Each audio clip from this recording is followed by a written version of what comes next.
Assalamualaikum warahmatullahi wabarakatuh. Salam sejahtera semua, selamat malam. Hari ini tuan-tuan dan puan akan bersama dengan saya, Firdaus Jumaluddin, bersama dengan Three Brothers Training and Consultancy. Untuk program kita malam ini berkaitan dengan satu diskusi yang ringkas berkenaan dengan mitos hartanah, rogue agent, yang mana kita akan ditemani oleh panel-panel yang akan bersama dengan kita pada malam ini untuk mengupas isu-isu yang berkaitan dengan mitos hartanah pada hari ini, iaitu rogue agent. Rogue agent ni bahasa ringkasnya adalah kita mengatakan bahawa perkara-perkara yang tidak disenangi ataupun kurang yang dipraktikkan di kalangan ejen-ejen hartanah di pasaran pada hari ini. Dan tanpa semena-mena saya akan menceritakan sedikit tentang panel kita pada malam ini. Panel kita malam ini daripada kita telah menjemput managing partner daripada Tuan Asia dan Hisham, Encik Muhammad Zakwan bin Adnan, salah seorang peguam yang telah berkecimpung lama di dalam bidang hartanah. Dia juga pernah menimba pengalaman bersama dengan Tuan Adeline Ghazali dan Associates, dan dia juga pernah membuat kita panggil praktikal dengan Shane Delamore, right? Jadi pada tahun 2013 dan sekitar 2013-2014, Encik Zakwan Adnan telah membuka cawangan Bandar Baru Bangi, Asia dan Hisham bersama dengan partner-partner yang menguruskan firma tersebut. Dan di sebelah mewakili kita yang kita berjaya untuk mendapatkan kelapangan beliau untuk bersama dengan kita pada malam ini adalah ejen senior dalam bidang hartanah daripada estate agency Maxen Realty, Encik Ridwan Huzairi. Encik Ridwan Huzairi ni pengalamannya panjang. Kalau kita nak cerita daripada A to Z tu, saya rasa habis-habis cerita dah habis rancangan kita pada malam ini. Jadi saya akan ringkaskan. Encik Ridwan Huzairi adalah seseorang yang berpendidikan MA dan degree syariah daripada Jordan. Dan dia juga memiliki sijil estate agency daripada Inspan, dan dia telah menjadi full time real estate negotiator semenjak tahun 2016. Encik Rizwan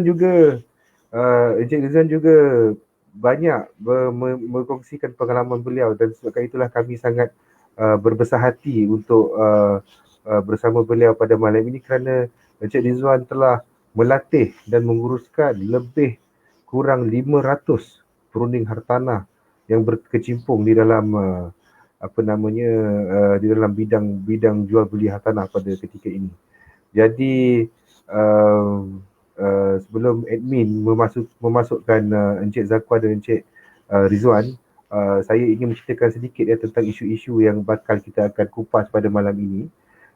Isu pada malam ini adalah sebenarnya berkaitan dengan beberapa perkara yang menjadi kebelengguan masyarakat umum yang berkaitan dengan ejen-ejen hartanah. Jadi diskusi kita pada malam ini adalah untuk menghilangkan stigma negatif ataupun persepsi yang tidak elok berkaitan dengan ejen-ejen hartanah, supaya setiap satu perjalanan seseorang ejen itu lebih menampakkan profesionalism, relevan, dan juga menuju ke depan untuk memperbangunkan lagi bidang hartanah ini di kalangan masyarakat. Jadi saya ingin menyemak sekejap dengan admin. Admin, kita dah boleh add our panel speakers ke pada ni? Ya, itu dia. Selamat datang Encik Zakwan. Selamat datang Encik Rizwan. Okay, Encik Zakwan adalah peguam daripada Tuan Asia dan Hisham, dan Encik Rizwan adalah, seperti saya perkenalkan tadi, adalah salah seorang ejen senior. Salah seorang ejen senior di Maxen Realty. Jadi sebelum kita mulakan, boleh tak nak minta panel-panel speaker kita intro sedikit pasal Zili. Pasal tadi saya buat intro sedang-sedang. Ni kita nak minta tuan punya badan bagi intro power sikit. Right, Cik Zakwan. Kita mulakan Cik Zakwan dulu Alright, bismillahirrahmanirrahim. Assalamualaikum semua, apa khabar?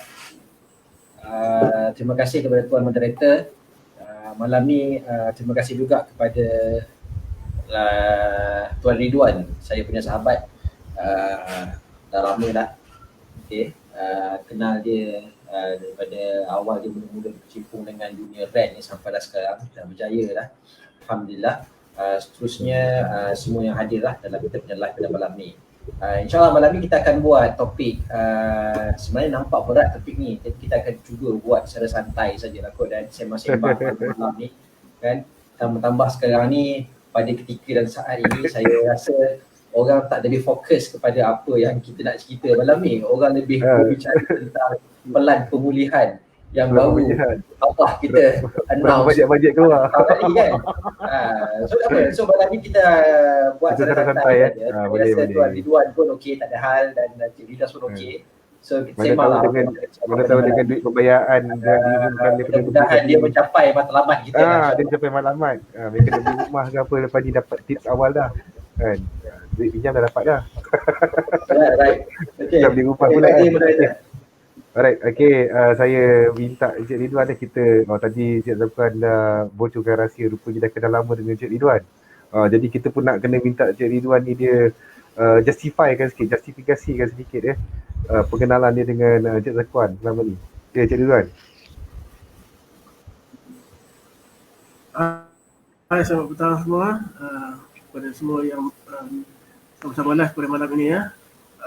Malam ni alhamdulillah diberi peluang daripada Asia Hisam untuk sama-sama saya buat live bersama sahabat lama saya Tuan Zakwan, rakan sebaya daripada IPC Realty dulu, sahabat lama, partner sekarang ni, orang yang sangat hebat. Dan pengalaman saya dalam bidang hartanah ni tak lama lah, baru 6 tahun, 2016. Background saya dalam bidang agama sebenarnya. So malam ni kita nak upas satu topik yang sangat-sangat penting dan berat dan kontroversi sikit. Walaupun buat kata moderator tadi dan Tuan Zakwan kata tadi, malam ni hanya orang tak nak dengar cerita tentang tanah sangat tentang benda ni. Nak cerita tentang pelan pemulihan negara. Tapi tak apa, kita fokus pada tajuk yang kita akan sembang pada hari ini. Dan Encik Zakwan akan berbincang dari sudut undang-undang hartanah. Okey, itu saja sedikit. Kalau ada tuan-tuan ada soalan, boleh ajukan di ruangan komen Okey, baik, terima kasih Encik Ridwan, terima kasih. Jadi tanpa semena-menanya kita boleh mulakanlah dengan topik yang bakal kita kupaskan sedikit demi sedikit pada malam ini yang mana kita sempat. Alright. Okey, walaupun walaupun kita nak dengar cerita pasal pemulihan, berapa bajet keluar, dapat vaksin, tak dapat vaksin. Jadi saya assume yang Encik Zakwan dengan Encik Ridwan dah dapat vaksin dah. Dah 2 kali dos vaksin dah lepas tu kan, alhamdulillah. Alright. Jadi pada mulanya isu mitos hartanah ni kalau ikutkan dia sedikit sebanyak memang memberi kesan kepada kerja-kerja ejen-ejen hartanah di luar sana. Jadi apabila kita menceritakan tentang mitos hartanah road agent ni, kita tak mengatakan profession itu sendiri yang bermasalah, tapi kemungkinan disebabkan oleh cara praktisnya, cara berniaganya, cara penyampaiannya yang ada sedikit ni lah yang orang kata off track ataupun tidak mengikut lunas undang-undang yang sepatutnya ataupun lunas guideline, panduan-panduan yang telah disediakan oleh pihak yang berkenaan. Jadi untuk memasuki kita punya isu pertama ni, saya akan jump around a bit with dia punya isu ni. Kita ada satu situasi. Okey, situasinya pemilik rumah memberikan rumahnya, Encik Ridwan dengan Encik Zakwan memberikan rumahnya kepada ejen untuk diuruskan. Tapi pengurusan rumah yang diberi kepada ejen ini pula adalah di atas persetujuan bahawa si ejen ingin menggunakan rumah owner ini untuk dibuat homestay. Ya. Saya cuba ringkaskan dia punya ni untuk ikut kita punya ni lah diskusi pada malam ini. Tapi sepanjang sepanjang rumah tersebut dibuat homestay, ada sedikit isu bahawa homestay yang diceritakan kepada owner rumah ni, kepada pemilik rumah, tidaklah seperti mana yang dijangkakan. Rupa-rupanya si ejen telah meletakkan iklan di laman sesawang, di media sosial, di platform-platform untuk menjual rumah yang dibuat di homestay oleh dengan owner tadi. Macam mana tu Encik Rizwan dengan Encik Zafran? Apakah kesan dia?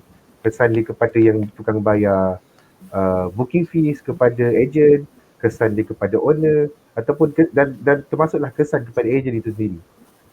Sekiranya berlakulah perkara yang kita ambil daripada this is just satu ilustrasi keadaan yang mana kita cuba untuk praktikkan dengan topik kita pada malam ini. Okay, Cik Zakwan, macam mana?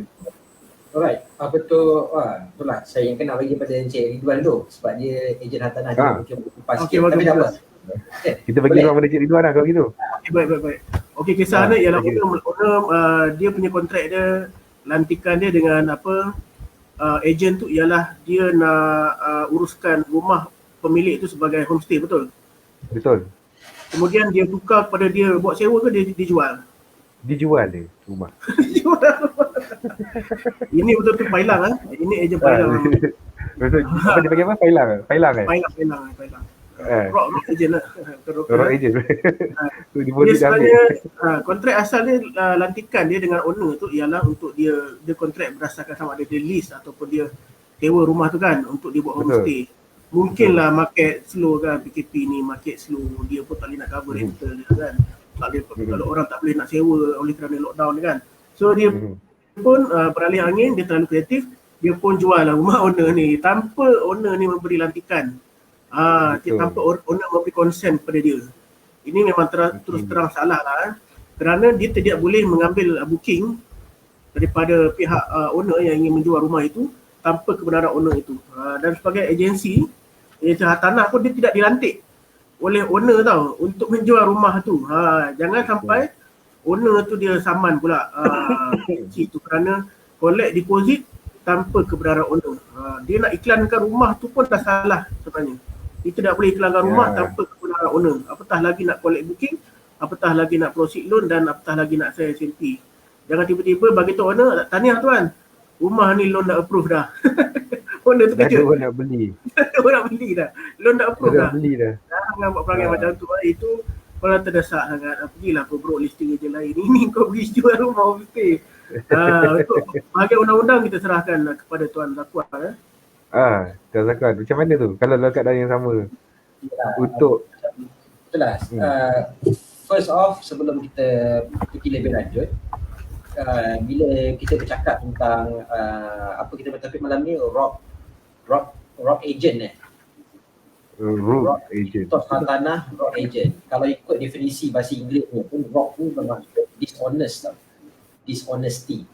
Okay, ataupun ada certain dictionary dia termkan rock ini sebagai unprincipled. Okay, unprincipled. So dalam banyak kes sebenarnya bagi saya kalau nak bercerita tentang orang-orang yang tak berprinsipal, orang-orang yang tak berprinsip, orang-orang yang tak mempunyai kejujuran dalam membuat sesuatu transaksi dan tindakan, semua orang jadi begitu. Okay, bukan setakat ejen hartanah saja kan. Orang cakap ejen hartanah ni banyak menipu, banyak scam. Doktor pun sama, lawyer pun sama, semua orang ada sifat dan sebegitu kan.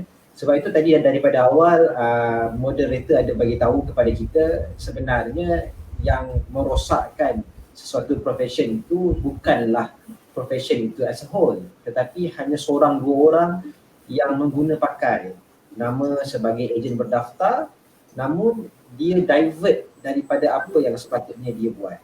Okey, samalah dalam kes yang homestay yang tuan bagi tahu tadi. Apa yang berlaku kat dalam homestay itu jelas-jelas salah lah. Okey, satunya adalah dia tidak pernah mendapat sebarang bentuk lantikan pun untuk menjadikan homestay itu sebagai aset yang nak dijual. So mana mungkin tanpa lantikan, mana mungkin tanpa satu surat hitam putih yang sah. Okey, mungkin kalau ejen hartanah yang berdaftar akan ada ATS, agreement to sell ataupun authorization to sell kan. apa tu kita panggil authority untuk menjual. Dia boleh jadikan rumah itu sebagai jualan lah. Kalau homestay, maka homestay sajalah, dia tidak boleh lebih daripada itu. Macam mana pun saya nak bagi tahu kepada anda semua, wrong agent ni memang ada dekat mana-mana. Okey, dia menjadi wrong agent ni bukan sebab apa? Sebab dia rasa ada ketamakan, dia rasa dia perlu buat sesuatu, kan? Dan saya berpendapat bahawa dalam keadaan sekarang ni semua pun orang akan cuba menjadi wrong, kan? Tidak kira lah agent ke, tidak kira lah siapa-siapa pun yang dalam profession pun, okey, dia cuba untuk mencari jalan bagaimana untuk survive. Dalam keadaan sekarang ni kita bercerita tentang survival, kan? So macam-macam cara lah orang yang betul-betul kuat sahaja yang akan survive dalam keadaan yang baik. Okey, tapi kalau orang-orang yang dah terdesak itu mungkin dia terpaksa mencari jalan pintas lah untuk menjadi tidak jujur, untuk menjadi tidak berprinsip dalam mencapai apa yang dia nak capai lah. Okey, itu dulu dari saya. Jadi Tuan Zakwan, kalau dia perundangan,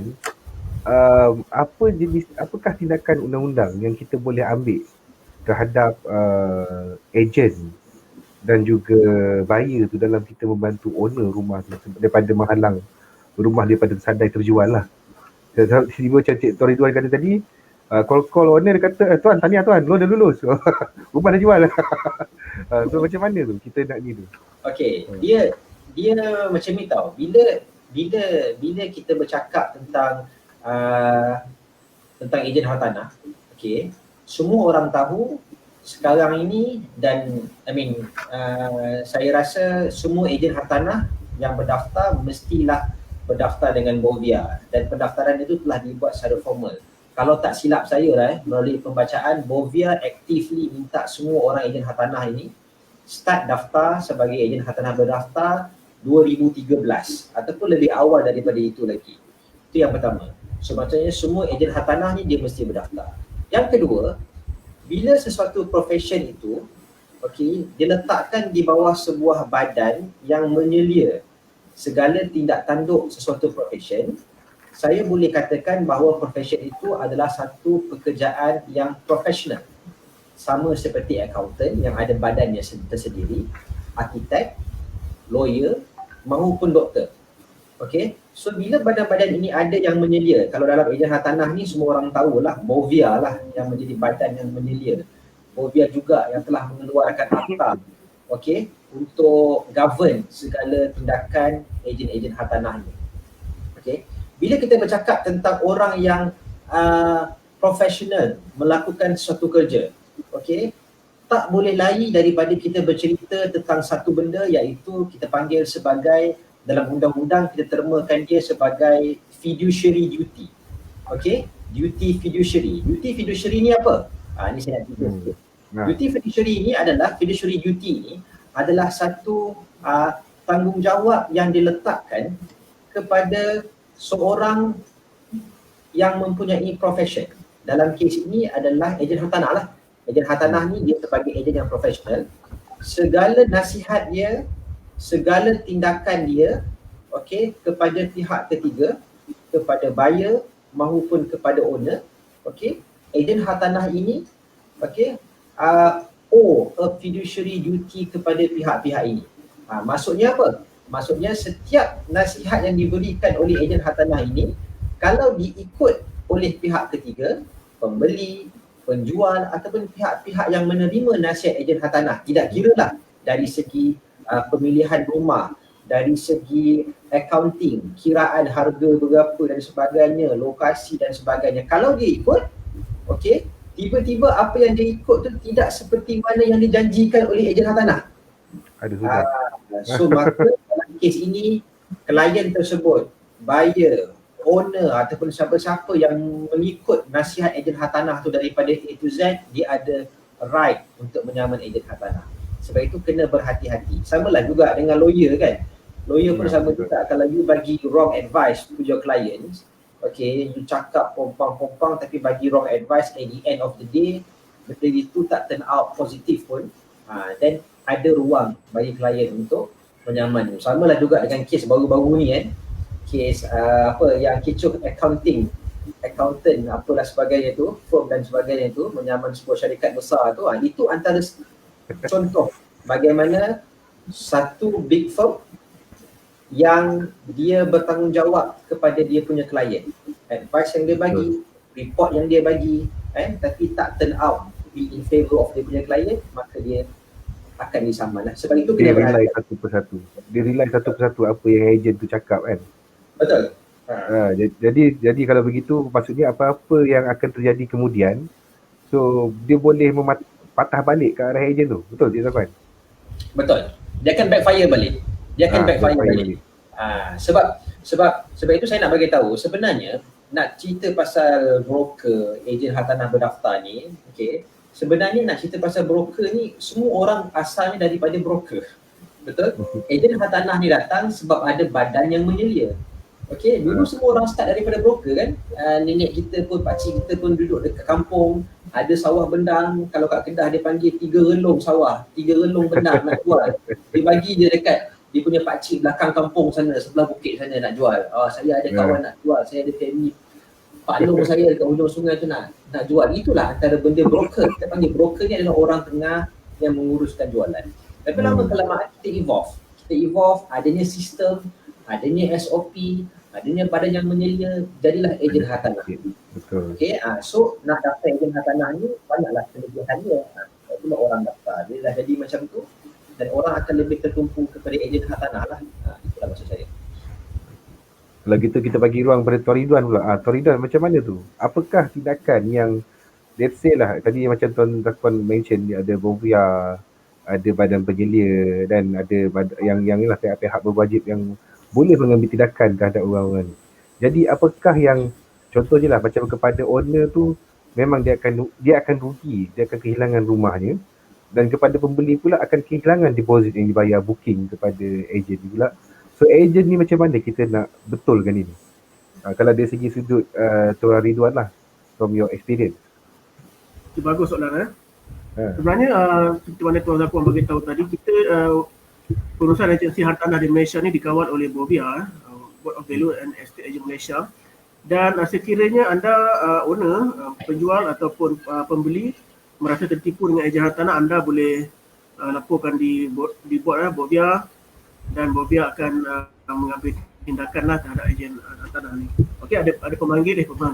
Ada yang tanya soalan, Tuan Speaker, lawyer dan ejen macam mana nak tahu ejen yang ada rekod penipuan? Ada semua website tak nak tahu rekod bersih ejen? Bagus soalan tu ya.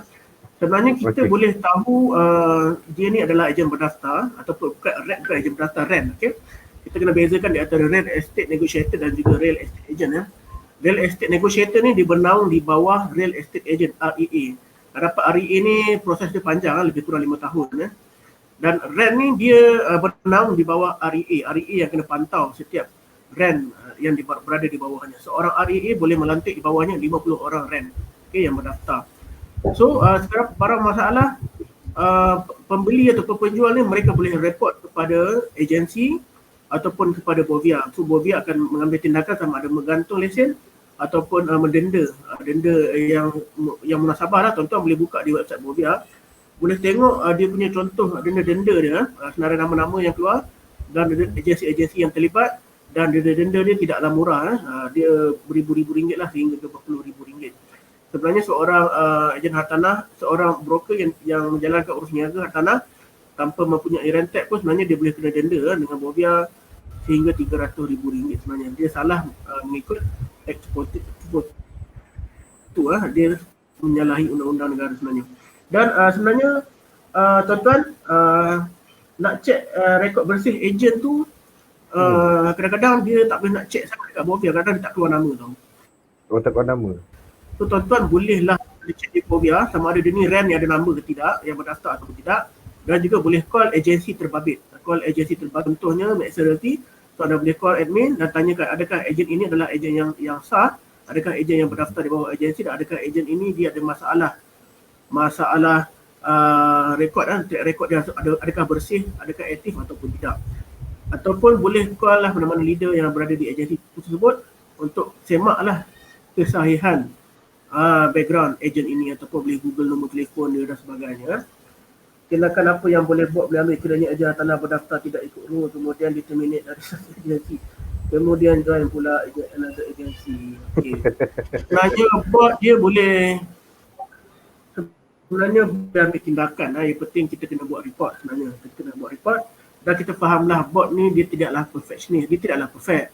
Dia banyak kerja agaknya kan. So boleh try report sama ada call ataupun email ataupun walk in ke pejabat mereka di bangsal dan mereka akan mengambil tindakan. Dan mereka punya orang-orang dia pun staff dia sangat tegas. Dia orang ada spy. Dia orang ada spy, dia orang menyamar sebagai pembeli ataupun sebagai penjual ataupun sebagai ejen yang baru nak daftar.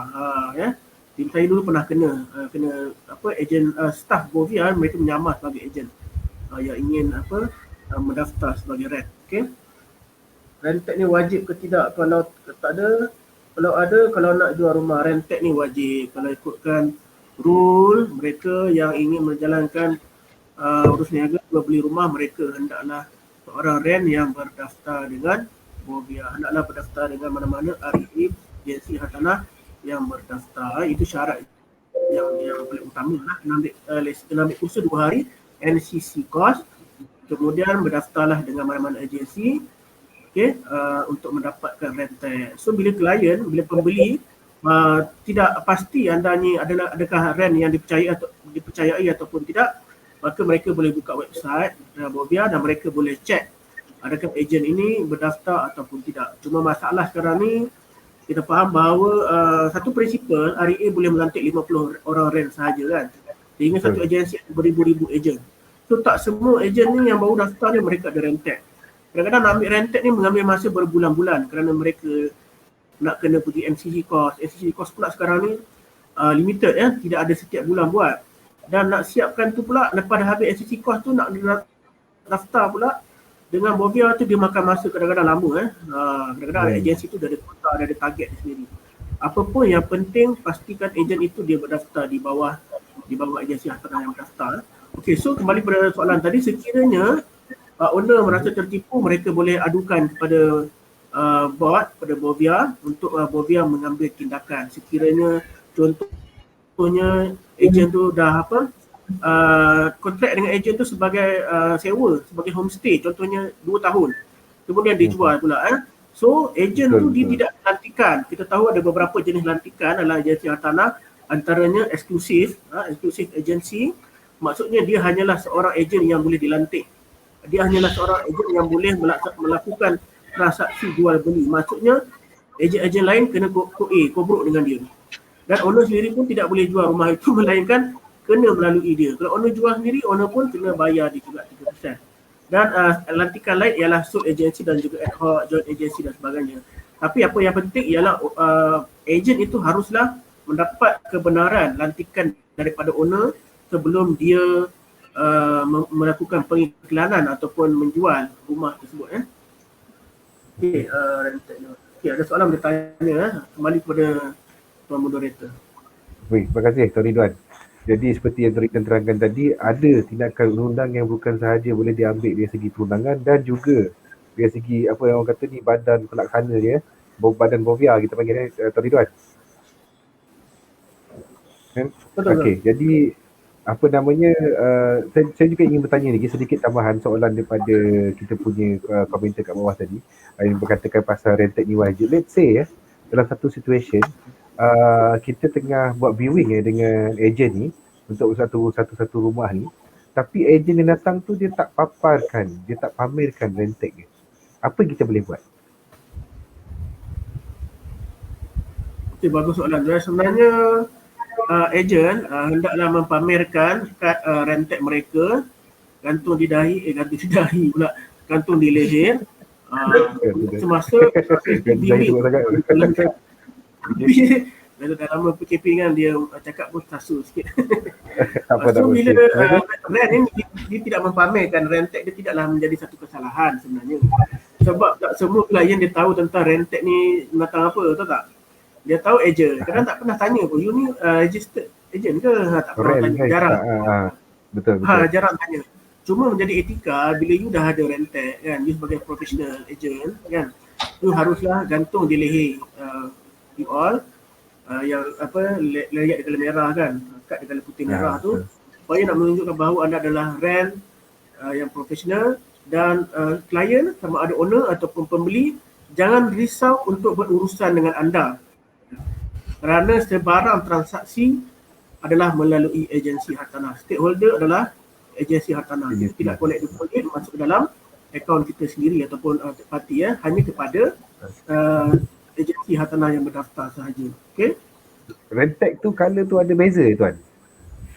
Okey, rentek dia ada kena bezakan, dia ada rent, dia ada PEA dia ada REA rent color merah REA color biru.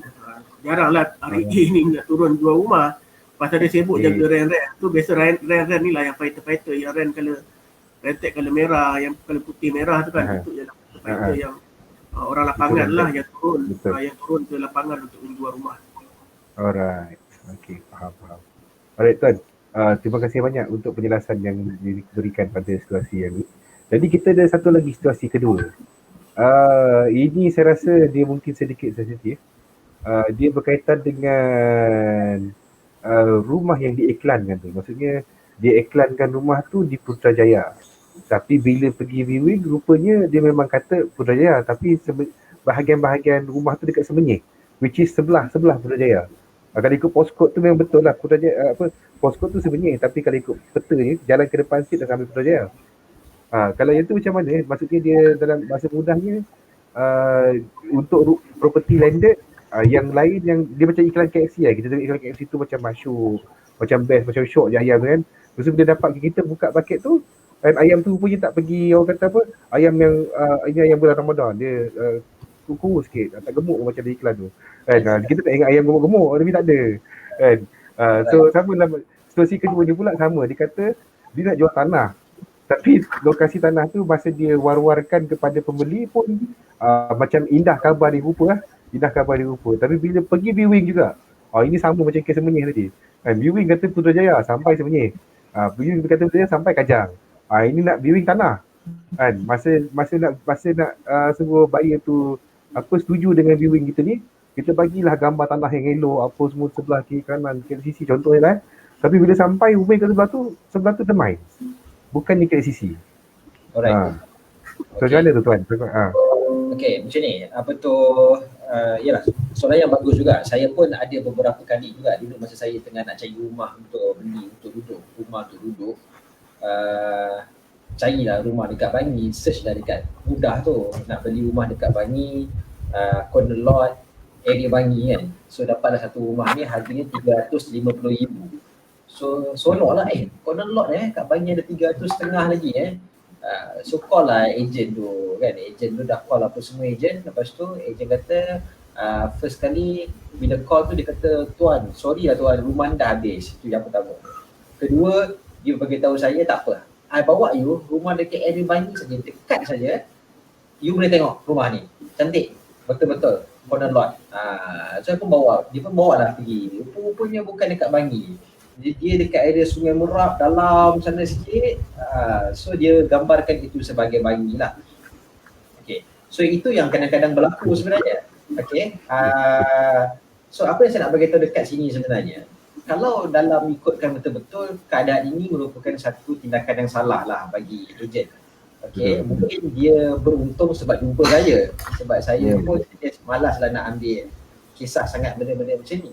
Tapi kalau dia jumpa orang yang salah, dia jumpa orang yang betul-betul nak dia punya right itu diangkat dan dibela, dan dia masalah nanti. Sebab ini saya bagi contoh dalam undang-undang kontrak. Okay, dalam undang-undang kontrak ada satu kita panggil clause yang kita panggil sebagai misrepresentation. Okay, dalam bahasa Melayunya saya nak bagi tahu mudah adalah apa maksud salah gambar kot, salah gambaran. Okay. Salah gambaran. Salah gambar lah kan, kita direct translate lah. Okay, maksudnya dia bagi tahu A tapi sebenarnya itu adalah B. Itu analogi dia. So apa yang berlaku dekat sini adalah kalau ikut kontrak, okay, bahaya benda ni sebab dia akan memberi implikasi undang-undang kepada pelaku yang berkenaan. Okay, sebagai contoh Sebagai contoh, saya bagi contoh yang mudah. Apa contoh yang mudah untuk ejen hartanah sikit? Alright, saya bagi contoh macam ni. You ada buyer, foreign buyer. Okay, foreign buyer ini maksudnya apa? Adalah buyer luar negara lah, expat ke dan sebagainya lah. So semua orang tahu dalam industri hartanah, nak buyer luar negara ni, foreign buyer ni, dia bukan secara mudah ni you boleh beli, pick and choose rumah yang you nak. Nak beli rumah A, boleh beli. Rumah B, boleh beli. Dia ada dia punya requirement yang khusus. Okay, in term of dia punya threshold harga dia kan. KL lain, KL pula ada zoning lain-lain kan, minimum 1 million. You tak boleh beli rumah yang bersifat landed with individual title. It must be gated and guarded with strata title dan sebagainya. Okay, yang paling penting sekarang adalah harga lah. Okay, so sebagai ejen hartanah yang profesional, okay, semestinya prospek ni akan datang berdepan dengan ejen hartanah dulu sebelum dia jumpa lawyer. Okay, sebab itulah you punya ATP, agreement to purchase ataupun offer to purchase. So you pun give you punya advice, tuan boleh beli ni dekat area KL ni, sekian harga rumah 1 juta, zoning sekian, Selangor contohnya 1 juta, boleh beli landed with title apa semua. Dia pun proceed dengan pembelian. Okay, dekat sistem dekat Malaysia, okay, tak semua bank yang betul-betul tengok dan teliti property apa yang you nak beli, requirement you lepas ke tak lepas, whether you bumi or not, whether you are a foreigner or not. Dia hanya tengok kepada, you punya DSR okay, you punya scoring you very good, okay, you punya commitment very less, maka I boleh luluskan you punya loan. So bank pun lulus loan. Okay, bila bank dah lulus loan, this prospect purchaser ni very happy lah, okay, dah lulus loan. Tiba-tiba tuan-tuan, along the way, sampai dekat lawyer, dia dah buat banyak kerja ni. Sampai dekat lawyer, dia bagi tahu dekat lawyer apa semua, ataupun sebelum dia dah sampai dekat lawyer tu, definitely first kali 3% already being paid to the agency, betul? So, mesti kena bayar 3% dulu, baru you boleh continue to sign the SMP upon loan approved. Okay, so apa yang berlaku tuan? Apa yang berlaku tuan-tuan semua? Bila dia jumpa lawyer akan go into details balik. Dia tengok harga rumah berapa, ini berapa, itu berapa. At the end of the day, lawyer come up with an advice. Bos, tak boleh beli rumah ni because of harga dia tak capai apa yang sepatutnya you patut beli. Dekat area PJ contohnya 2 juta ringgit.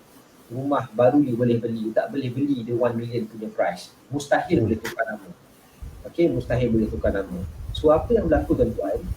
This prospect purchaser ni, you ingat dia akan duduk senyap saja ke? Being an expatriate, being a foreigner, bukan semua orang buat transfer duit melalui dalam negara tau. Kadang-kadang dia ada duit dekat Singapore, dia ada duit dekat Thailand. Dia akan transfer dia punya money to bank negara Malaysia and transfer masuk ke akaun kita and bayar. So dia dah lalui hassle yang begitu banyak. Tiba-tiba sampai nak sign SMP, tak boleh sign. So what happened? Apa yang akan berlaku adalah definitely dia akan sue you for misrepresentation. Ini ada dekat dalam contract act kita. Contract act kita memang CBD ada dekat dalam contract act kita 1950, specifically dalam section 18. So apa yang berlaku, panjang sikit, apa yang berlaku bila dia sue you, okay, you telah salah gambar, you telah bagi salah maklumat kepada saya. I dah buat semua benda, I dah follow everything, okay, everything semua, okay. At the end of the day, I tak boleh nak buat. So apa yang berlaku lah, first kali dia akan saman you, dia akan bagi tahu, okay, I nak duit I balik, free of interest, okay. Do you think owner dalam kes ni akan berdiam diri? Dia dah tunggu hampir 1 bulan lebih. Dia dah tunggu lebih daripada 21 working days, and owner pula adalah owner yang betul-betul fasih punya owner. So dia akan ada konflik dekat situ. So this is where yang akan berlaku masalah di kemudian hari.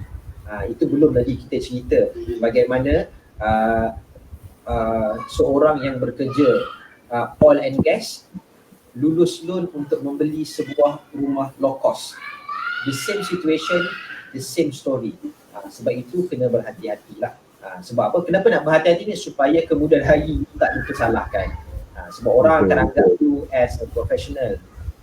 So macam mana pun slightly faulty from your side dia, you akan be responsible for that. Alright. So Rizwan, kita nak pergi ke session komen sebab session komen kita pun makin rancak ni. Jadi saya ada satu komen yang tertinggal ni dia. Nak tanya. Kalau customer yang nak beli rumah yang tak siap lagi tapi takut sebab baca banyak isu berita-berita yang negatif. Pasal ejen lari, rumah terbengkalai tak siap, developer tiba-tiba muflis. Sedangkan yang pemilik rumah tak siap ni pada awalnya adalah ejen. Apa nasihat tuan-tuan tentang ini? Bagus ke tak beli rumah tak siap ni? Mohon penjelasan daripada Hiza. Hiza says. Hiza says tu nama dia size. Dan nama Pak Arab.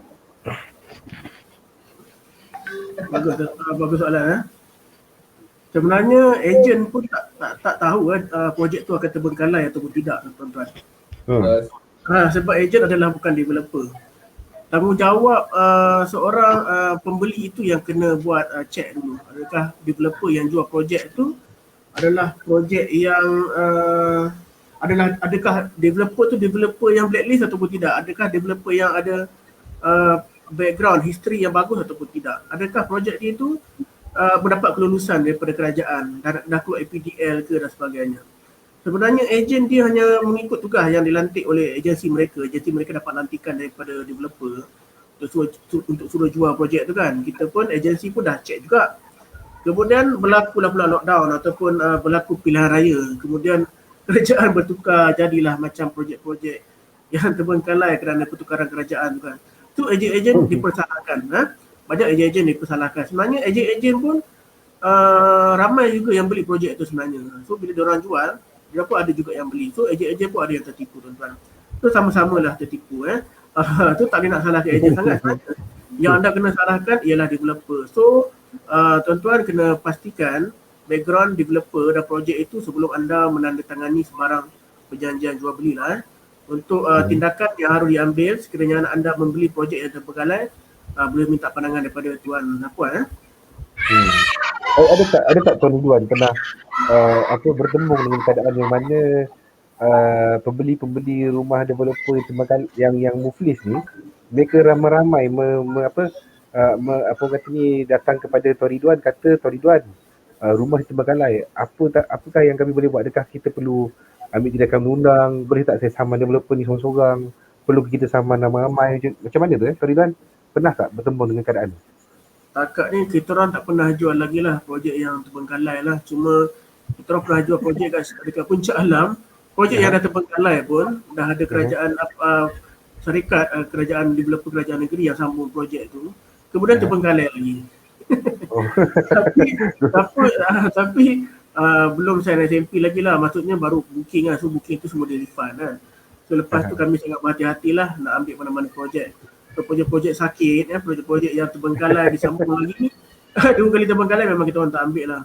So, kalau dia orang ada beli rumah yang terbengkalai, dia orang haruslah melantik peguam seperti Tuan Zakwan yang lebih arif lah untuk macam mana nak saman developer. Boleh bagi pandangan sikit. Alright. Tuan Zakwan. Okay, alright. Apa tu ejen hartanah, apa soalan ni? Ejen hartanah berdaftar buat markup loan. Ada buat keluar satu. Yang tanah berdaftar buat markup loan tanpa persetujuan owner.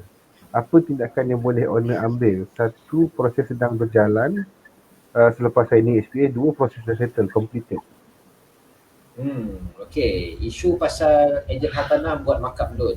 Dia macam ni je. Asasnya, foundationnya adalah setiap apa yang kita nak buat, dia mesti ada persetujuan antara dua pihak. Okey, sebab itu dalam asas untuk pelantikan ejen hartanah pun akan ada dua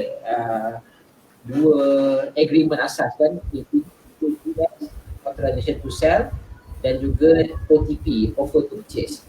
So apa yang you nak letak dalam authorization to sell tu ATS tu, you kena letakkan betul-betul lah. Okey, selagi mana you tak letakkan dekat situ, so di pengakhiran nanti jual beli nanti, okey, kalau you baca betul-betul, selepas tempoh dia ada 2 fasa. Fasa yang pertama, dia ada 3 fasa lah. Fasa yang pertama adalah sebagai ejen kena dapatkan nantikan daripada owner. Itu yang pertama. Kedua, nantikan dari persetujuan jual beli dalam kita panggil OTP antara buyer dan juga owner. Buyer offer untuk beli, owner setuju untuk jual. Okay. Dan yang ketiga adalah SNP. Kalau dah masuk pada fasa yang ketiga, tanda tangan SNP, buyer dengan owner dah tanda tangan SNP, kedua-dua agreement yang awal ni dah tak terpakai dah. Okay, dia akan automatically supersede the previous agreement. Okay, maksudnya apa? Agreement yang akan diguna pakai hinggalah penyerahan kunci nanti, sehinggalah pemberian wang nanti adalah perjanjian jual beli. So kalau kat dalam kes-kes yang melibatkan turun harga, naik harga ni apa semua, dia tak tercatat pun dekat dalam SNP. Saya dengan ini sebenarnya harganya sebenarnya ada 200,000, tapi setelah saya nak beli dengan harga 300,000, tak ada clause dekat dalam SNP akan memberi catatan sedemikian rupa. So apa yang berlaku dalam SNP hanya akan meletakkan berapa harga yang tercatat di dalam letter offer pinjaman pembeli. Okey, kalau katakanlah pembeli mengambil loan pada harga 500,000, okey, dan harga dalam SNP mestilah 500,000. So di akhir nanti 500,000 ni lah yang owner akan jangka dapat. Dia tak nak tahu pun. Kalau owner ni jenis yang honest, jenis yang tahu arrangement sebelum ini, dia boleh cakap, oh saya punya part is only 300,000, the rest tu is your part. Okay. Tapi kalau owner yang betul-betul tak tahu, saya tak tahu pun ada arrangement lain, maka dia akan follow strictly kepada SNP berkenaan. Hak aku sign dengan lawyer, aku sign depan buyer, aku sign depan witness, aku akan terima 500,000, maka that is the amount that I should receive. Tak ada lagi duit-duit lain yang saya akan receive. Itu yang pertama lah berkenaan dengan case tadi lah, berkenaan dengan harga turun naik.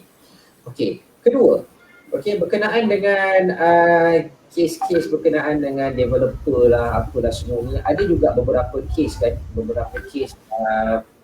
dan kita pun selalu dengar developer yang scam dan sebagainya. Ada juga ejen-ejen yang bersifat scammer. Okay, scammer. Yalah, macam saya dah tahu awal tadi. Okay, bukan ejen dia yang boleh jadi scammer. Semua orang boleh jadi scammer. Bila keadaan orang itu akan dilabelkan sebagai scammer, akan dilabelkan sebagai penipu, akan dilabelkan sebagai orang yang tak menjalankan tugas dengan betul, apabila dia represent diri dia sebagai ejen hartanah, tapi dia tak buat tugas-tugas sebagai ejen hartanah. Apabila dia represent diri dia sebagai seorang doktor, misal kata, dia tak buat tugas dan tanggungjawab dia sebagai seorang doktor. Apabila dia represent diri dia sebagai seorang cikgu, dia tak menjadi cikgu dengan sebetulnya. Itu maksudnya scam. Okey? Maksudnya dia cuba untuk buat sesuatu benda yang lain atas kepentingan diri dia sendiri. Samalah juga dengan ejen hartanah. Banyak juga kes-kes yang ada. Okey? Banyak juga kes-kes yang ada. Misal kata dia dilantik oleh pemaju untuk menguruskan suatu projek. Okey. Ada juga kes-kes ejen hartanah yang yalah dia bernaung di bawah agensi, tapi dia ambil lantikan daripada pemaju ini atas kapasiti individu, misal kata. Okey, atas kapasiti individu. Okey. So apa yang berlaku adalah dia minta klien ataupun prospek membeli untuk bayar direct kepada dia booking yang ada. Okey. At the end of the day, developer itu pun scammer. Okay. Dia pun scam duit klien bawa lagi. So double scam. Inilah benda-benda yang berlaku dan menjadi kebimbangan kepada semua orang. Okay, disebabkan oleh detail orang yang membuat onar, so semua orang akan terjebak. Saya nak share satu cerita lah sikit lah. Saya ada buat research sikit, baca-baca berkenaan dengan real estate agents dekat overseas. Okay. Sebab dekat Malaysia ni tuan-tuan, sebenarnya tak ramai sangat real estate yang dikemukakan di muka pengadilan. Okey, maksudnya di-drag ke mahkamah. Okey, ada pun dia buat kesalahan-kesalahan lain. Contohnya baru-baru ni dululah, dalam 2 tahun, 3 tahun lepas, real estate negotiator rogol orang lah, apalah semua. Itu je kesalahannya. Okey, tapi selain daripada kesalahan yang menjurus spesifik kepada penipuan hartanah ini jarang. Tapi saya rasa ramai yang tahu tentang masalah ini. Mungkin culture dekat Malaysia ni malas nak meneruskan ataupun yalah mungkin itulah yang saya jangka. Kalau dekat overseas lah, dekat Texas, saya dah baca satu cerita ni. Bagaimana seorang polis tahu, ini adalah polis wanita dekat Texas kan. Texas kan kalau pergi tengok, kalau tengok cerita-cerita polis macam cowboy tu kan, pakai cap, turun kat tengah-tengah jalan, bawa kereta, ni apa semua kan. Ini polis perempuan tau. Apa yang dia buat adalah, dia ni selalu pergi ke kawasan-kawasan country kan. Dia bawa kita kan, kalau tengok movie kan, kita kiri kanan ada apa orang panggil, bukan di lapang padi, gandum-gandum semua tu kan, gandum apa semua. Lepas tu tiba-tiba ada rumah, 1 rumah, 2 rumah, 3 rumah, 4 rumah, depan lagi ada rumah, jalan panjang ni, boleh imagine. So apa yang berlaku, this police woman ni, dia selalu pergi kawasan country duluan untuk ronda. Dia jumpa beberapa rumah yang ada dekat situ. Okay, dia lalu jumpa. So dia memang selalu pergi situ. So bila dia jumpa, 4-5 kali dia pergi, 10 sampai 10 kali dia pergi, dia tengok rumah tu tak ada orang pun. Tak ada orang. So apa yang dia buat adalah, dia masuk rumah tu, dia tukar lock apa semua, dia naikkan iklan untuk jual that particular real estate. Okay, so dia buat assumption lah. Dia buat assumption tak ada orang ni kot dalam dekat jauh. Okay, so apa yang berlaku, ada orang beli. Bila orang beli dekat situ, dia pun tipulah, kata dia misrepresent dia sebagai owner of the property. Okay, dia kata I'm the owner of the property, my title went missing, I tak boleh nak jumpa lah, apalah sebagainya, tak tahu macam mana diorang buat. Okay, so sampailah dia boleh jual rumah tu, bukan satu tau, lebih daripada 15 biji rumah yang dia dah berjaya jual. So dia dah kau untung, dan luckily rumah-rumah tersebut ialah rumah dekat country, can you imagine lah, rumah dekat ada kawasan kampung-kampung kan, yang tu semua mana ada hutang bank pun, orang beli kadang-kadang buat sistem barter lah, tukar dengan tanah lain lah, apalah semua. So dia dapat lebih kurang dalam 600,000 US dollar dia dapat lebih tu. So apa yang berlaku adalah, satu kali tu dia terkantoi. Okay, the waris kepada owner, the real owner of the property kan, datang balik dan dia nak tukar benda tu jadi dia nak tukar jadi chalet lah. So check balik, rupa-rupanya dah terjual kepada orang lain tu. Diorang ambil action lah against that fella, perempuan tu, dan perempuan tu dihadapkan ke pengadilan lah. Itu yang berlaku. So ini antara benda-benda yang kita khawatir berlaku dekat Malaysia. Saya tak tahulah berlaku ataupun tak. Okay, tapi kemungkinannya ada. Okay, so sebab itu kalau kita tengok satu lagi benda adalah, sekarang ni adalah trend bila mana ejen hartanah ini dia diberi kepercayaan dan tanggungjawab untuk menguruskan aset klien-klien. Okay, when you become an agent for quite some times, 10 years, orang akan label you sebagai senior real estate negotiator ataupun senior dalam industri. Okay, so akan ada klien-klien yang very loyal dengan you, yang put trust dekat you untuk hold dia punya aset. Okay, please guna saya punya aset ni, saya ada macam-macam aset lah, kilang itu, ini, rumah dan sebagainya. I want you to manage my asset. Okay, so be careful tuan-tuan. Okay, dia dah letakkan trust dia kepada kita untuk kita manage dia punya asset properly. Okay, don't ever cakap melebihi garisan kepercayaan yang ditetapkan oleh okay, untuk misappropriate dia property lah. Okay, misappropriate dia property. Sebab apa? Kadang-kadang kita tak sedar setiap apa yang kita buat ni sebenarnya ada implikasi, ada dia punya repercussion. Sebagai contoh dalam kanun kesiksaan atau penal code di Malaysia ini, itu akta yang govern orang-orang yang melakukan kesalahan jenayah dekat Malaysia. Section 40. Okay, dia betul-betul spesifik cerita tentang misappropriation of properties. Okay, properties. Okay, bila mana you telah diamanahkan untuk menjaga suatu harta, tapi you salah guna harta tersebut. Buatlah apa benda sekalipun, tiba-tiba you diberi tanggungjawab untuk, yalah, klien ada dekat overseas. Okay, tak boleh nak balik sini, dia bagi kilang dekat you. Tapi you salah guna kilang tersebut. You buat perkara-perkara lain terhadap kilang tersebut. Contohnya kan, you buka kilang bateri, contohnya lah, kilang bateri macam kat TV tu kan. kan. You buat kilang bateri dekat JB tu sebab dia ada kontainer-kontainer. Ini kilang you jadikan tempat yang lain. Okey, dan tempat itu pula dilakukan illegal activities pula tiba-tiba. Okey, so dia akan kembali kepada siapa yang menguruskan property itu lah. So you misappropriate the property lah.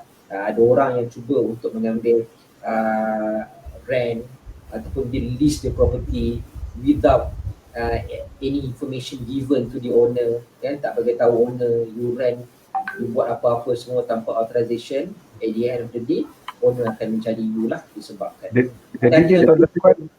Jadi Tuan Zakwan, maaf salah.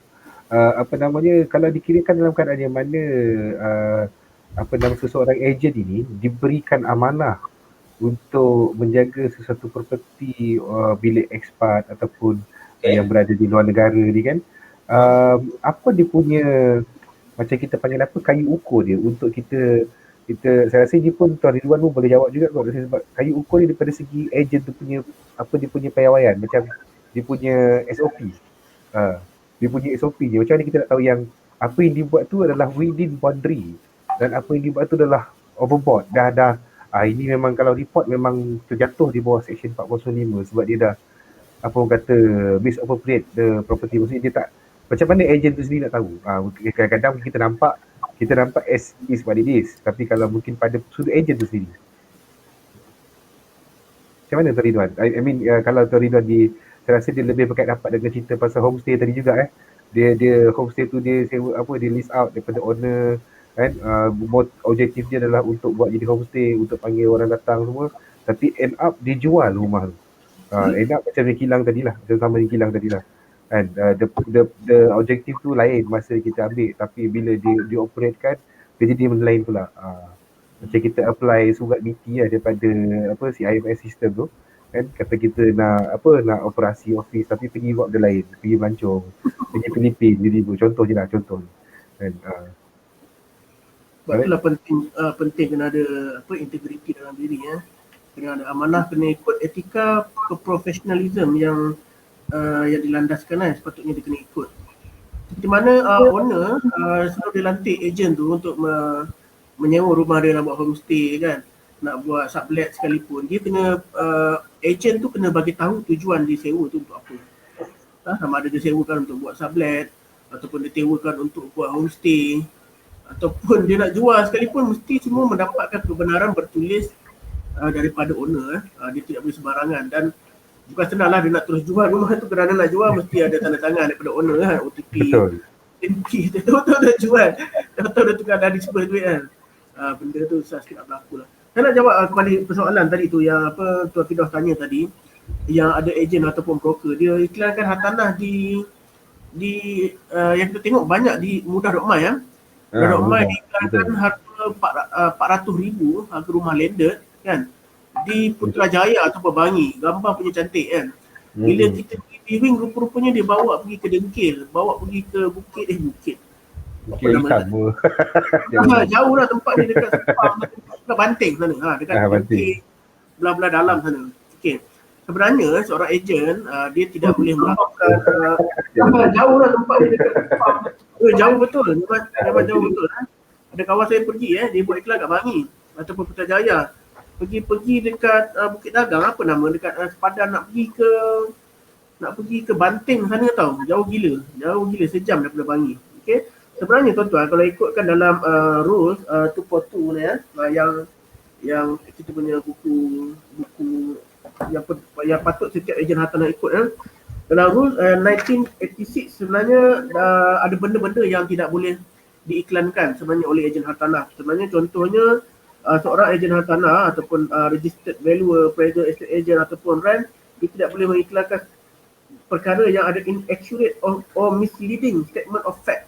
Tidak boleh memberikan satu gambaran yang salah ataupun tidak tepat terhadap iklan tersebut. Iklan yang diiklankan. Contoh iklan rumah tu 1 tingkat, dia letak 2 tingkat. Rumah tu di Banting, diiklankan di Bangi ataupun di Putrajaya.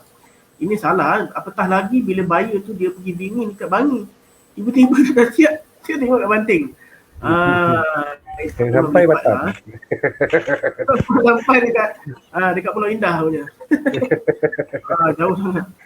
Tidak boleh Sebab itulah sebenarnya macam Mudah Dokmai, Bovia pun dia kena pantau perkara macam ni. So bila orang report benda macam ni ke iklan-iklan yang salah, sebenarnya Bovia kena ambil tindakan. Ada soalan yang saya baca di ruangan komen ya. Contoh-contoh salah laku yang RAN ni buat. Tuan-tuan boleh buka di website Bovia, dalam dia punya circular, dalam dia punya setiap bulan dia akan keluarkan salah laku di kalangan ejen-ejen tanah, di kalangan RAN. Contohnya gantung banner tak ada rentek, biasalah gantung banner dekat pokok, gantung dekat jambatan kan. Lepas tu collect deposit masuk akaun sendiri. Lepas tu menipu owner, menipu buyer. Banyaklah salah-salah laku yang setiap bulan dikeluarkan oleh Bovia, tuan-tuan boleh tengok sendiri. Okey, seterusnya tadi saya tengok ada soalan tadi ditanya tentang market value. Market value adakah dijual, apa nama ini soalan yang kita pada awalan tadi. Daripada Raudah Property rasanya. Rasa daripada Raudah Property untuk belian tanah ramai owner dan ejen jual over daripada market value. Apa pendapat tuan? Dia tanya pendapat kita semua kan? Tanya pendapat kita tiga ni, Tuan Zakwan, Tuan Ridwan, saya sekali. Saya rasa okey. Okey, bagus soalan ni. Sebenarnya saya pun pelik di dalam era 2021, di era lockdown ni masih boleh jual hartanah yang melebihi market value. Sedangkan ikut market value pun susah nak jual, dan kita jual ikut market value pun susah nak jual. Macam mana dia boleh jual market value? Sebenarnya tidak salah sebenarnya nak jual lebih daripada market value tu tuan-tuan. Apakah maksud market value? Kalau kita tengok Bovia punya definition dalam market value, estimated amount for which a property should exchange of the date of valuation between a willing buyer and a willing seller in an arm length transaction after proper marketing. Maksudnya mesti ada willing di antara penjual dan pembeli. Penjual-pembeli tidak ada hubungan kekeluargaan dan dipasarkan di pasaran terbuka dan pemasaran marketing yang cukup, dan kedua-dua pihak ini dia ada pengetahuan yang cukup berkenaan hartanah ini dan tidak ada unsur pemaksaan. Sebenarnya tak salah pun kalau dia nak jual lebih market value. Banyak kita tengok hartanah-hartanah yang rare, contohnya tanah-tanah pembangunan, development punya tanah. Contohnya tanah tu terletak di tengah bandaraya KL. Dia satu je lot yang ada. Market value dia 30 juta tapi dia nak iklankan 40 juta. Sebab dia hanyalah satu sahaja tanah yang very limited. So memang boleh jual above market value. Dia tengok juga. Tetapi kalau kondo-kondo, apartmen-apartmen, rumah landed nak jual lebih daripada market value, sebenarnya susah juga. Lagi satu kita kena tahu, dalam era COVID-19 ni, 2021 ni, pada tahun ini, market value rumah jatuh tuan-tuan. Betul. Bila tahun 2019, harga rumah itu market value dia 600,000. Tahun ni kita tengok harga dia dah jadi 550,000 ataupun 500,000 tuan-tuan. Banyak juga tu kan. Yes, dan owner sebenarnya beli SMP dia harga 600,000. So bila nak jual, dan kita tahu developer ni dia jual future price. Dia jual masa hadapan. Dia tak jual masa yang pembeli tu beli. Dia dah mark up 10%. Sebab itulah pembeli dapat rebate 10%, betul. Dia dapat cashback sampai 20%, 30%, 40% kan. So bila developer dah jual future value, so bila dia nak jual, lepas dah dapat VP, dah dapat kunci, tak dapat jual mengikut market value dia jatuh. So owner pun nak jual juga ikut market value dia, ikut harga 600,000. Sedangkan market value yang bank bagi hanyalah 550,000. So macam mana nak buat? Sekiranya tidak ada unit-unit lain kat situ, hanya dia saja yang nak jual, sekiranya ada willing buyer, so tidak menjadi masalah. Cuma apa yang kita kena tahu ialah bank hanya memberi pinjaman 90% sahaja daripada market value. Kena terangkan kepada buyer dan kena terangkan kepada owner tentang situasi ini. Maksudnya buyer tu dia kena sediakan deposit yang lebih. Contohnya owner nak jual 600,000, market value 550,000. 90% daripada 550 dah 500. Dia kena get ready 100,000. Tak masuk lagi legal fees, stamp duty dan kos-kos lain. So dia kena terangkan kepada owner dan terangkan kepada pembeli. Banyak soalan lagi. Tuan Zakwan macam jawab soalan. Okey. Alright. Soalan apa lagi dekat sini? Itulah saya pun sebenarnya bila tengok dalam keadaan sekarang kan, semua orang cuba untuk mencari mana-mana sumber yang boleh dapat lah. Orang yang menjadi penghutang, yang memberi hutang, dia cuba untuk cari apa benda hutang yang dia boleh collect pada masa sekarang kan. Sama lah juga dengan klien-klien kita yang dulu. Sebab itu orang cakap buat sesuatu itu mesti betul daripada awal. Okay, kalau tak betul dia akan jadi masalah kepada kita. Macam tadi saya suka bila Ustaz Rizwan bagi tahu tadi pasal jual property developer yang sekarang dia under value. Okay, dulu kita jual, yelah developer ni semua orang tahu lah kan, dia akan pakai future value dia berapa dia dah tahu dah, lepas ni mix development tu naik dan sebagainya, so dia akan increase dia punya value. Tapi at the end of the day, sebenarnya bila sampai masa nak jual, value dia jatuh. Okay, value dia jatuh. Bila value dia jatuh, dia akan ada dua kemungkinan. Satunya adalah orang tersebut dia reda. Okay, memang macam ni market sekarang, dia cuba untuk faham market sekarang memang macam ni. Tapi ada satu lagi keadaan bila mana orang tu dia akan cari balik. Okay, dia akan cari balik siapa ejen yang bertanggungjawab jual this property to me. Siapa developer yang memberitahu fakta-fakta yang ibaratnya bulan dan bintang pada ketika dulu. Okay, propertinya akan naik harga, properti ini, itu dan sebagainya. Sebab itu saya cakap, daripada awal tadi Ustaz dia beritahu pasal misleading of facts. Okay, salah beri maklumat, salah beri fakta. So benda-benda ini akan dinaikkan. So percayalah cakap saya, kemungkinan besar sekarang mungkin tak ada lagi. Tapi kalau banyak sangat kes-kes yang melibatkan pemaju ini, okay, dia berleluasa, okay, dengan keadaan orang bagi nasihat yang macam-macam, okay, kemungkinan juga ia akan terbalik kepada ejen lah yang dilantik. So be very careful. Okay, be very careful on that matter lah. So saya nampak ada beberapa lagi soalan dekat sini boleh saya jawab kejap tengok jap apa lagi. Kita jawab yang satu dulu boleh. Tuan Zakwan, kita jawab soalan daripada Lisa Suri Rumah ni. Okay. Saya nak tanya, kalau tiba-tiba customer cancel beli rumah sebelum sign SPA. Sebelum sign SPA, 3.1% tu burn atau tak? Dia nak burn ke burn kali burn, bukan macam mana? Okay, customer ni siapa yang cancel? Dia ada dua keadaan, buyer cancel ataupun owner cancel. Like I said just now, akan ada 3 fasa. Lantikan, fasa offer and acceptance, buyer offer beli, penjual offer terima, menerima offer tersebut, dan SMP. Dalam keadaan ini, sebelum sign SMP dia cancel. Maksudnya ATP dengan ATS itu dah lengkap ditandatangan. Dalam perjanjian offer to purchase, memang jelas dekat situ ada klausa yang mengatakan bahawa SMP mesti ditandatangani dalam tempoh 14 ataupun 21 hari. Okey, ada juga orang yang letak dekat bahagian remark dekat bawah, selalunya clause 7 ataupun clause 8. Dia letak dekat situ subject to 90% loan approval. Sekarang ni masa tempoh PKP dia tambah lagi satu clause. Okey, subject to the issuance ataupun the receipt of land search yang terbaru kan, sebab land office semua dah tutup. Okey, orang letak clause land search tu untuk confirmkan status of the property. Ada juga clause yang kata dekat situ, okey, bawah clause sale and purchase agreement dia tulis kat situ, kalau tak sign dalam masa 14 ataupun 21 hari, buyer tak nak sign. Bila buyer tak nak sign, meaning to say duit yang buyer bayar tadi tu 3.18% tu akan forfeited by the agency. Okey, refer balik kepada agreement to sell. Okey, agreement to sell, apa yang berlaku adalah dalam agreement to sell beritahu kalau buyer yang refuse to proceed ataupun sign SMP, that forfeiture money tadi tu, forfeited money tu boleh split to 50% agency, 50% to the owner. Bergantung kepada ATP dan ATS masing-masing lah Okey. Yang kedua adalah kalau owner yang cancel. Owner cancel ni dia tricky part sikit. Kenapa dia tricky part tuan-tuan? Sebabnya dalam kita punya amalan ejen hartanah dekat Malaysia, kita masih lagi tidak mengangkat security deposit sebagai amalan yang betul. Okey, kalau buyer cancel, buyer dah letakkan duit 3.18%. So itu kita boleh pegang tu sebagai security deposit. Okey, sebaliknya owner tak letak apa-apa. Okey, walhal kalau sepatutnya yang melantik ejen adalah owner kena fork out dia punya own money untuk bayar. Nah, aku bayar kau 3.8%, kau jual rumah aku. Tapi itu tak berlaku.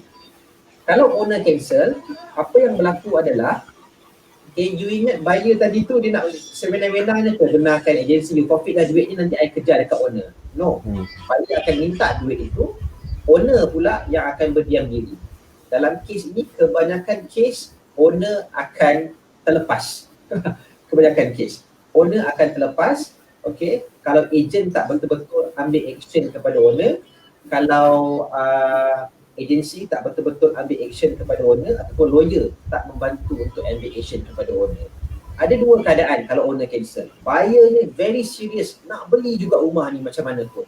You have two option. Satu, nak beli, you go for specific performance.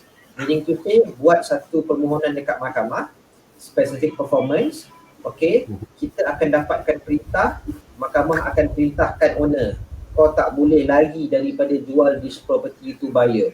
Kau dah sign surat setuju jual, kau dah sign surat setuju terima, so kau nak buat apa lagi? Kau wajib jual juga. Regardless lah kau dapat orang nak beli harga lagi tinggi ke, nak beli cash ke dan sebagainya, itu none of my business. Itu yang pertama.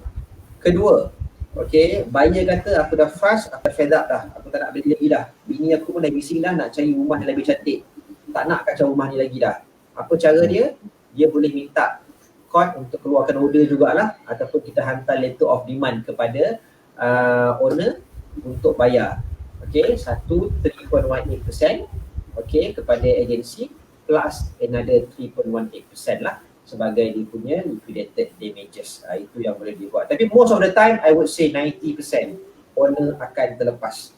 Dan sebab itu saya pernah cadangkan dalam satu lagi forum live yang lain, saya cadangkan apa? Saya cadangkan supaya the moment agreement to purchase ataupun offer to purchase to sign and seal, owner sekurang-kurangnya bayarlah RM1,000 kepada agensi tanah sebagai security deposit.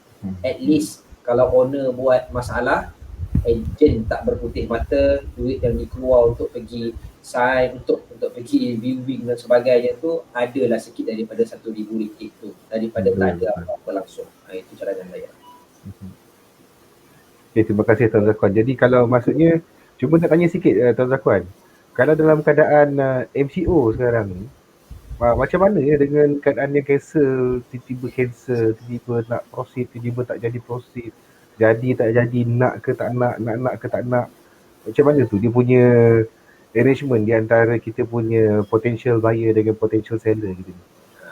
Dia sebenarnya tadi saya ada baca komen ataupun status kat Facebook, ada orang up satu status dekat Facebook. Dia tulis macam ni. Dia tulis betul abah dah bagi moratorium, tapi jangan mesej aku untuk minta tak perlu bayar sewa bulan ni. Faham betul. Kerajaan bagi moratorium, tapi kau janganlah mesej aku cakap boleh tak saya tak nak bayar sewa bulan ni, sebab saya bukan kerajaan, saya bukan yang bagi moratorium tu. Sama juga dengan keadaan bila orang pergi jual rumah ni, the moment you put a signature on a contract, okay, you conclude a contract, okay, you kena bound by the contract lah. Okay, you kena follow lah contract tersebut. Okay, sebab itu kena betul-betul pastikan sepatutnya, okay, SNP yang kita guna pakai sekarang tak sama macam SNP sebelum berlakunya COVID. Okay, dia mesti a clause yang mengatakan tentang COVID ni kenapa, MCO, PKP macam mana. Okay, pejabat tanah tutup akan tergendala dan sebagainya. Sama juga dengan ETP. ETP yang diguna pakai sekarang sepatutnya tak sama macam ETP yang terpakai dulu sebelum COVID. Okay, kalau sama, maka ia tidak memberi apa-apa kelebihan pun lah, okay, kepada pembeli maupun penjual. Kelebihan dekat penjual adalah aku ada pushing factor lah. Aku ada kuasa besar lah. Kalau kau tak nak beli, kau kena beli juga. Keadaan Murad nak dapat ke tak dapat ke, semua kau kena bayar. Kau wajib bayar. Macam itulah keadaan. Masih kita teruskan juga kan. Okay. Alright, Tuan Rizwan, Tuan Zakwan, terima kasih banyak untuk bersama kita pada malam ini. Dan cumanya saya ada apa nama ni, macam apa what they call it just now. Sedikit pelaraian lah sebelum kita bersurai. Apakah cadangan ataupun mekanisme yang kita boleh guna pakai untuk memudahkan lagi kepercayaan masyarakat umum ni kepada ejen-ejen tanah kita, supaya stigma ni memang kita dah tak ada, kita daripada sudut komen dekat sini pun kita boleh nampak memang ada wujudnya apa satu apa kata satu intipati negatif ni. Intipati orang kata essence dalam bahasa Inggeris dia, essence, negative essence terhadap ejen hartanah ni. Nak tak nak ialah dia macam Tuan Zakwan terangkan pada kita tadi, yang broker pun daripada awalnya sebelum broker dia ada certification. So now kita nak bawa ejen hartanah ni ke arah yang lebih depan lagi daripada selepas certification, selepas BOVIA. Kan macam mana kita nak pastikan bahawa apa kata ni, professionalism, etika dia kan.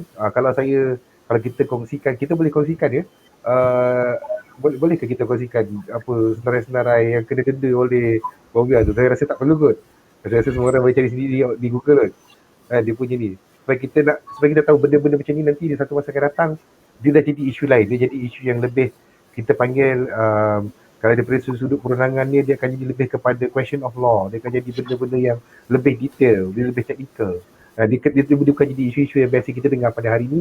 Dia mungkin jadi isu yang lebih intellectual pada satu hari nanti, yang memang berdasarkan, berkisahkan apa kata ni, section-section, apa bahagian-bahagian undang-undang yang ada, guideline BOVIA.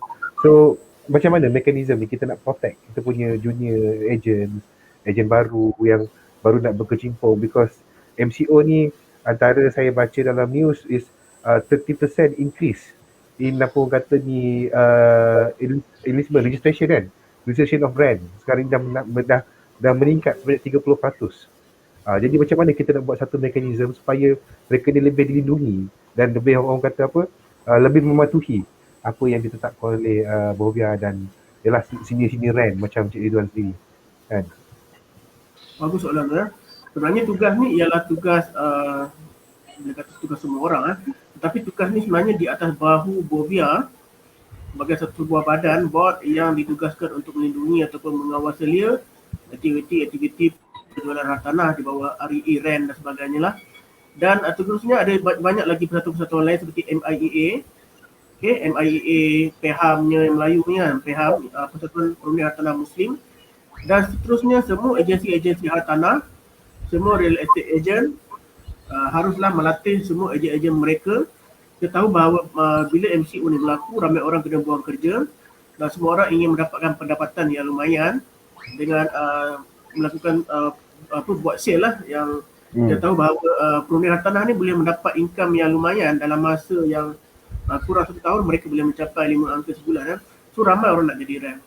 So bila diorang ramai nak jadi RAN tapi diorang tidak lengkapkan diri mereka dengan ilmu-ilmu yang sepatutnya, agensi tidak memberikan latihan, knowledge, skill kepada mereka, BOVIA pun haruslah mengetatkan lagi mereka punya skill mereka, pemantauan terhadap ejen-ejen hartanah, terhadap sebarang report yang mereka terima, haruslah mengetatkan sebarang bentuk undang-undang.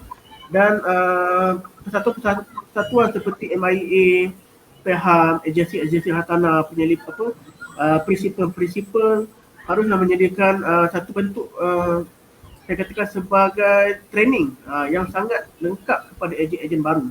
Kalau kita nak bezakan di antara sektor unit trust kan, unit trust dan juga takaful kan, sangat-sangat berbeza dengan industri hartanah kan. Betul. Takaful, seorang unit trust consultant, mereka nak naik pangkat, mereka mesti ada exam. Nak jadi manager, nak jadi unit agency supervisor, nak jadi unit manager. Takaful nak jadi naik level-level, mereka ada exam dan setiap bulan mereka ada kredit CPD hours yang mereka kena tunaikan. Berbeza dengan agensi hartanah. Setiap tahun agensi hartanah ni RAN ni mereka haruslah renew dia orang punya lesen. Setiap tahun kena renew lesen dengan BOVIA. So dia orang ada CPD hours juga, tapi setahun sekali tak cukup. So ramai agen-agen hartanah ni yang mula menyalahilah apa yang dikeluarkan oleh board. Sebagai konklusinya, kesimpulannya, semua orang haruslah bertindak dan menjalankan tugas mereka dengan penuh profesionalism, dan setiap pembeli dan pemilik hartanah haruslah berurusan dengan ejen-ejen hartanah yang berdaftar dengan agensi dan dengan board, dengan BOVIA, supaya mereka dilindungi oleh undang-undang dan sebarang bentuk urus niaga pembayaran haruslah melalui agensi-agensi hartanah yang berdaftar. Itu sahaja.